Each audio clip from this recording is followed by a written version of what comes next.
Hello, Sylvia here, nutrition and fasting coach. I was just live on my personal page and talked about one of my clients' success stories about how she got rid of her back pain. And I wanted to come on here and give you a little bit more specifics on how you can do this for yourself. So first I want to give you a little background on my client. She was dealing with some serious back pain. She was at the point where she couldn't do her job anymore. She could not do any kind of exercise. She couldn't work in her yard and had seriously reduced her quality of life. So we started working together, and as I always do, we go through my 3 pillars. We addressed nutrition, we looked at fasting, and we synced her fasting and feasting with her hormonal cycle. And as we were going through the program, she started experiencing less and less pain. And on our most recent check-in, she reported back pain is completely gone. So amazing results. And I'm just beyond thrilled to share this. And I'm going to give you a little more specifics on how you can achieve the same thing. Excuse me. So first of all, what we're working on is reducing inflammation. And we start with diet and looking at, first of all, sugar. Added sugar. Sugar is causing inflammation. So sugar has no nutritional value. You're not going to be deficient in sugar. So it's something that you can completely cut out of your diet and you'll be fine. I know this can be hard to do because sugar is hidden in so many different ways in your food and goes by so many different names.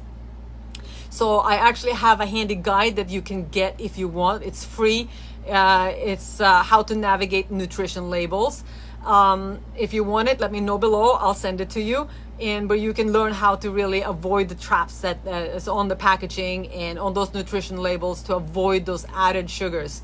The next thing you want to look at is those refined carbohydrates, because they're very similar to how sugar affects your body in just spiking your glucose, causing big glucose drops and causing inflammation. So those refined carbs, try to stay away from them as much as possible.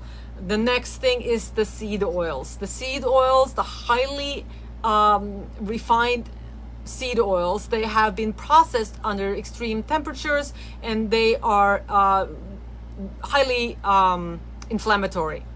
So avoid them as much as possible. And you also, of course, you want to look at the artificial ingredients, the chemicals, the pesticides, all those things that are in your food. You want to address those as well. And then we want to take a look at fasting. So there is no one size fits all to this. It all depends on where you are and what your goals are and what you need to do to get to where you want to be. So what you want, there's a couple of things, a couple of like rules if you want. You want to fast long enough to be able to get into ketosis and make ketones, because that is what's going to start to clean up your system. Being able to switch back and forth between your sugar burner and your fat burner and get that switch happening easier, more efficient. That's when you're going to start to reduce that inflammation. And that can happen for some people in just 12 hours. Other people, you might have to dip into even a few longer fasts before you're able to get through into a good ketosis because of the inflammation and your glucose stores. So this is very individual. So I don't want you to just do a week of fasting and thinking, oh, well, it doesn't work for me, because it's gonna work. It's just a matter of where you are on the scale right now. What do you need to do to loosen up that switch and get it to switch back and forth? So number one is the diet. Look at that, and then you will start with your fasting. You'll just, if you don't have a ketone meter, I highly suggest you get one so you can keep in track on it, and that it will tell you where you are, if you're getting close to getting into ketosis, if you're already there, and so on. And you want to also, so long enough to get into ketosis, that's one. The second one is you want to fast long enough to take advantage of autophagy. Autophagy is your body's healing state. It's where it means self-eating, and your body is taking damaged cells and repurpose them and use them to fix and repair other cells in your body. So this process intensifies at around 17 hours. So you want to make sure you throw in a couple of fasts at 17 and a little longer, just to take advantage of the autophagy and healing process. Third, you want to do some gut reset, and that happens at a little bit longer fasts. So you do get some gut benefits from shorter fasts as well. You give the gut time to clean out your migrating motor complex. The cleaning waves over your gut is able to really clean out your gut, so you reduce the fermentation in your gut from food you ate, and that's going to help lower inflammation as well.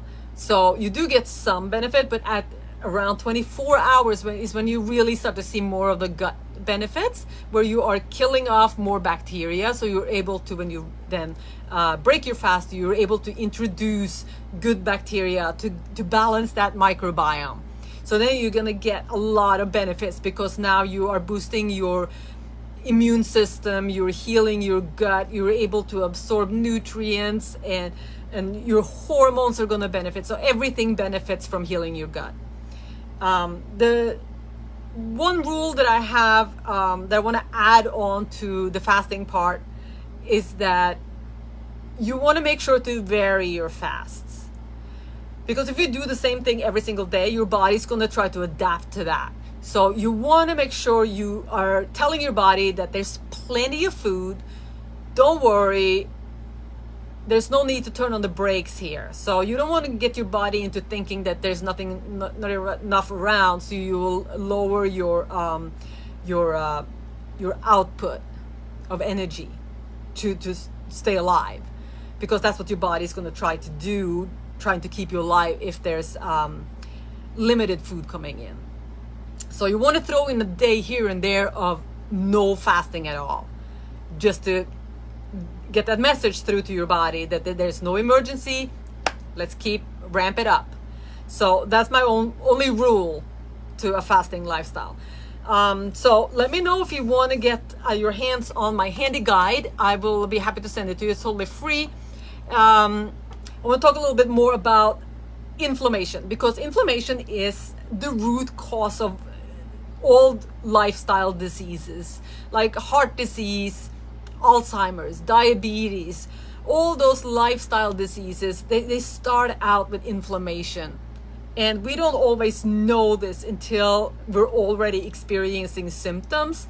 So by reducing your inflammation, even if you are experiencing pain, you're going to get the instant reward of reduced pain. And then you're going to get that secondary reward, the delayed reward, in your future health, because you're going to set yourself up with less inflammation, less chance of developing one of those lifestyle diseases, and you're going to have a much better chance to stay healthy as you get older. So good stuff here. If you have any questions, let me know. I'll be happy to chat with you. Just again, let me know if you want the guide, and until next time, I will see you guys later.